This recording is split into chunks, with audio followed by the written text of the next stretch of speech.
J'ai fait également 3 ans à Khimki, à la forêt de Khimki en Russie, contre l'autoroute Moscou-Saint-Pétersbourg. J'ai fait chez les Chiapas, également contre l'aéroport de Mexico, etc. etc. J'ai fait le Mont Paris à pied. Je suis rentré à l'Élysée, effectivement, pour défendre un cèdre à l'avenue Bollé. Et j'en ai fait. Et ben, je suis très content, bravo, d'arriver de Nantes pour soutenir une cause qui est très importante. C'est l'écologie, c'est la planète, et la planète, c'est notre maman. Je peux vous demander pourquoi vous êtes venu de Nantes? Alors nous, on est venu de Nantes aujourd'hui parce que c'est très important pour nous ce type de projet. Aujourd'hui, on ne comprend pas pourquoi encore de nos jours on porte des projets d'élevage intensif, alors que pour la cause de maltraitance animale et pour des raisons écologiques, il n'y a vraiment aucune raison d'avoir encore de tels projets. Donc on est venu vraiment aujourd'hui pour soutenir ce collectif. Alors que veut dire révolution écologique pour le vivant? Alors la REV, du coup, c'est un parti politique cofondé par Émeric Caron, qui est député à l'Assemblée. C'est un parti politique antispéciste et écologique. Donc on se bat vraiment pour une écologie radicale, pour tous les êtres vivants, pour la planète, pour les humains, pour les animaux. Est-ce que vous pensez qu'en étant radical, vous allez faire avancer les choses? On a vraiment conscience que les choses aujourd'hui, il faut vraiment quelque chose d'extrêmement radical pour changer cette société de capitalistes, de consommateurs. C'est vraiment une catastrophe. Il faut vraiment quelque chose de vraiment radical, vraiment un réel changement pour porter vraiment des choses vraies d'ensemble, du vivant. Et quand on parle du vivant, ça comprend également les humains, bien sûr. Hein. Voilà. Je peux vous demander pourquoi cette manifestation de ce matin? Alors, donc ce matin, il y a 2 manifestations, je pense que vous l'avez compris. Il y a les entrepôts. Donc, je ne suis pas le porte-parole des entrepôts, je suis le porte-parole du non au projet 18 000 canards étrangers. Alors, c'est quoi? Je vais l'expliquer. C'est un permis de construire qui a été refusé à la Bazoge. Ce même permis a été refusé à la Milès et ils ont trouvé, comme le porteur du projet possède toutes les terres sur Trangé, Aigné, la Milès, Saint-Saturnin, etc., est venu porter ce projet à Trangé. Le maire a dit avis favorable pour la simple raison qu'il est situé à 3 km. Sauf que pour la simple raison qu'il est situé à 3 km. Et pour la deuxième chose, un permis de construire, ça ne tient qu'au mur, au bâtiment. Et en sorte, il n'a pas à statuer sur ce qui se fait à l'intérieur. Voilà les 2 réponses qu'on a pu avoir de monsieur le maire de Trangé. Est-ce qu'il y a eu une enquête publique? Alors, bonne question. Il n'y a pas eu d'enquête publique puisque le projet passe sous les radars. Alors, je l'explique. C'est-à-dire à 18 000 canards, vous n'avez pas besoin d'enquête publique. À 19 000, vous aurez une enquête publique. Donc voilà pourquoi on dit on passe sous les radars. C'est 18 000 canards à la fois, c'est-à-dire c'est 70 000 canards par an. Dans un bâtiment fermé où le canard ne verra ni le jour ni un brin d'herbe. Mais bon, notre objectif, nous, c'est de défendre tout le secteur Le Mans Métropole Nord, puisque le lisier de canard va être répandu sur toutes les terres qui restent entre Trangé, la Milès, Saint-Saturnin, la Chapelle-Saint-Aubin et Aigné. Alors pourquoi le maire a-t-il donné l'autorisation? Écoutez, allez lui demander parce que la seule explication qu'il nous a donnée, c'est à 3 km du bourg et que pour lui, ça ne gênait pas ses habitants. Mais là, on a reçu quand même des signatures des habitants.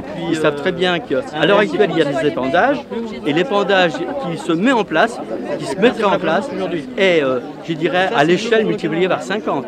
Et les gens en ont marre, puisqu'il y a déjà une forte implantation de poulaillers ou de canardiers sur le secteur, et les gens réagissent violemment. En plus avec le problème de la grippe aviaire actuellement. Alors, effectivement, le problème de la grippe aviaire, ce genre de bâtiment génère la grippe aviaire Les canards sont fragiles. C'est un animal fragile qui doit avoir une température, un écart de température. Il ne supporte pas un écart de température supérieur à 4 degrés. Donc, la grippe aviaire s'installe dans ce genre de canardier, effectivement se propage à tous les autres poulaillers.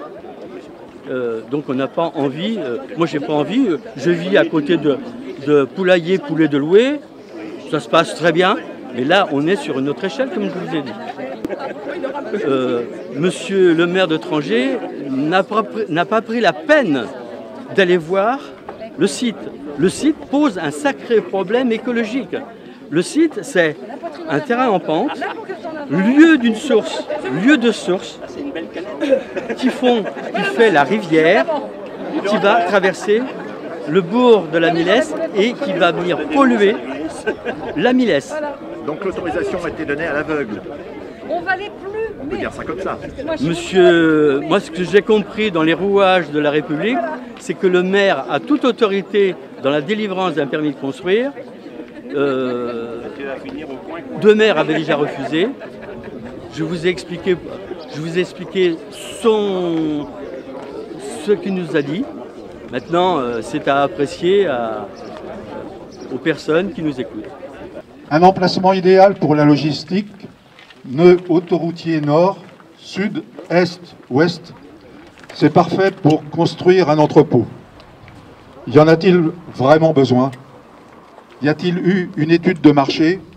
Pas que nous le sachions. Si oui, on aimerait bien en avoir connaissance. Il y avait une grande parcelle agricole dans la ZAC. Belle opportunité pour Scanel, entreprise américaine porteuse du projet. Ce projet, c'est un bâtiment monstrueux. C'est pas plusieurs entrepôts, c'est un seul monstrueux de 268 mètres de long, 157 mètres de large, sur une hauteur de 14 mètres, une surface de 3,5 hectares sur un terrain de 8 hectares, totalement disproportionné dans les 2 zones d'activité existantes.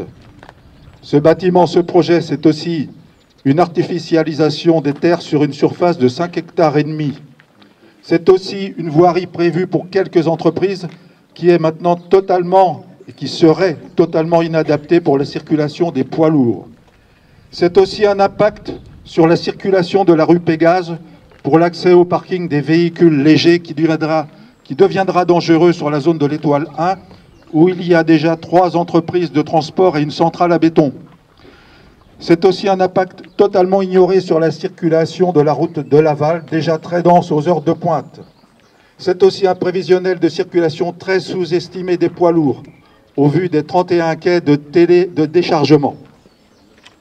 C'est aussi une cohabitation avec une usine prototype Kéros, destinée à fabriquer de l'hydrogène dont on connaît la dangerosité, fabriquera aussi du gaz à partir de chanvre.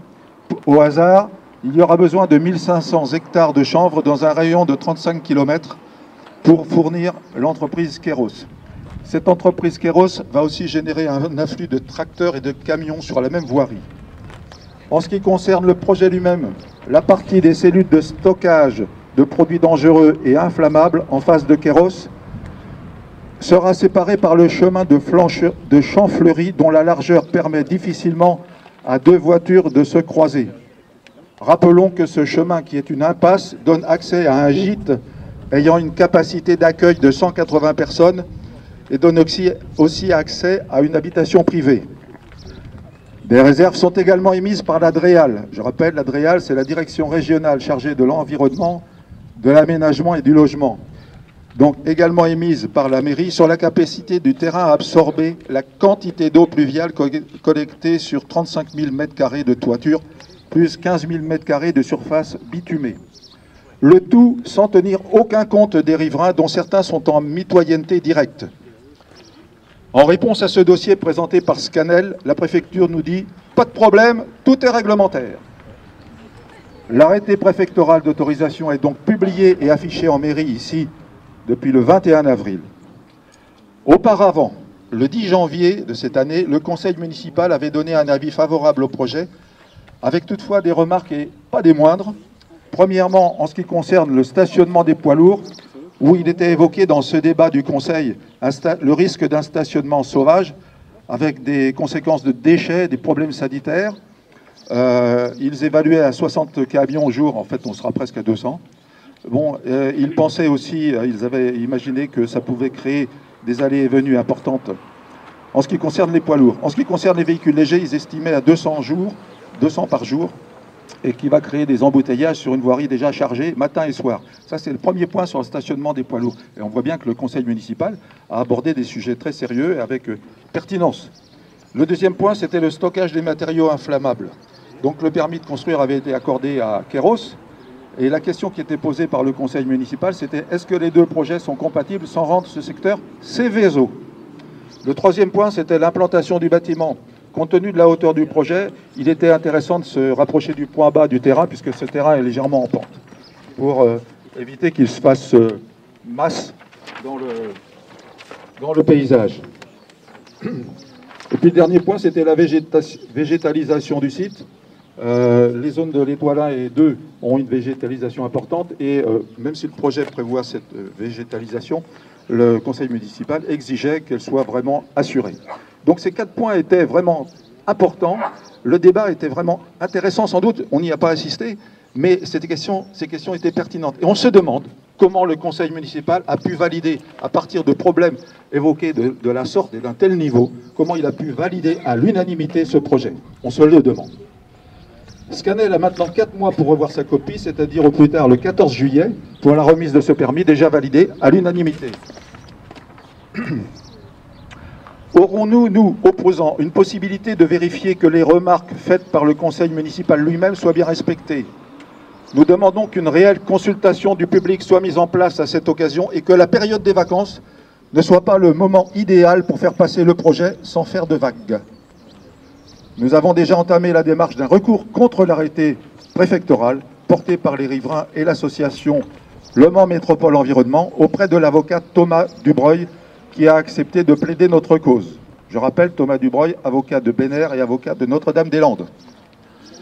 Nous venons d'évoquer les nuisances directes et locales qui seront générées par cette installation, mais gardons à l'esprit que ce type d'installation va totalement à l'encontre des préconisations environnementales liées au réchauffement climatique dont nous mesurons chaque jour les effets néfastes.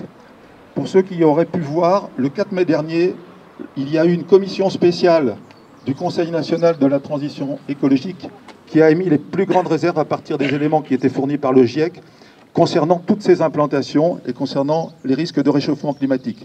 Les collectivités locales, le gouvernement, les collectivités locales et territoriales, ainsi que les citoyens sont priés de respecter ces consignes. Donc pour l'instant, c'est sorti le 4 mai, on n'en voit pas vraiment la couleur dans les faits. Cette opération, c'est une opération financière très juteuse pour la société américaine. J'ai parlé de l'artificialisation des terres agricoles. Je parle aussi de l'augmentation de la pollution et des gaz à effet de serre qui est liée à la circulation des poids lourds. Il y a eu une totale absence de démocratie dans le choix de cette implantation. On nous impose par ce choix, par cette décision, un choix de société consumériste qui est de plus en plus refusé par beaucoup de personnes. Peut-être qu'il y aura de la création d'emplois, mais ce seront des emplois précaires, dangereux et de moins en moins nombreux dans des entrepôts de cette hauteur, car il est nécessaire de robotiser les monts de charge, etc. Donc il y aura de moins en moins de monde dans ces immenses entrepôts.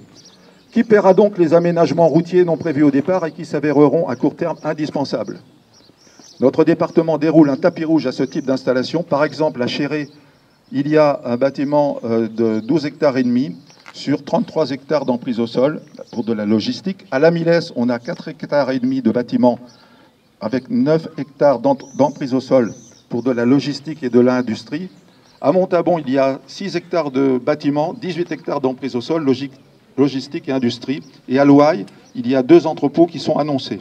À terme, avec tous ces entrepôts, que se passera-t-il dans le cas où, inoccupés, ils devaient être démantelés?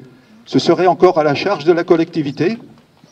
Pour mémoire, le projet de Trangé est porté par une filiale de Scanel Properties au capital de 1 000 euros, je dis bien 1 000 euros, pour un projet estimé à 32 millions d'euros. On nous dit c'est bon pour l'emploi, bon pour la croissance, mais c'est surtout bon pour la croissance du constructeur et des vendeurs de robots. En conclusion, pour notre qualité de vie, notre santé et celle de nos enfants, il est essentiel de nous opposer à ce projet.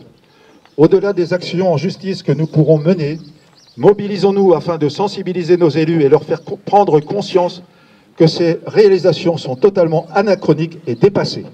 L'avenir de Trangé et de ses habitants en dépend.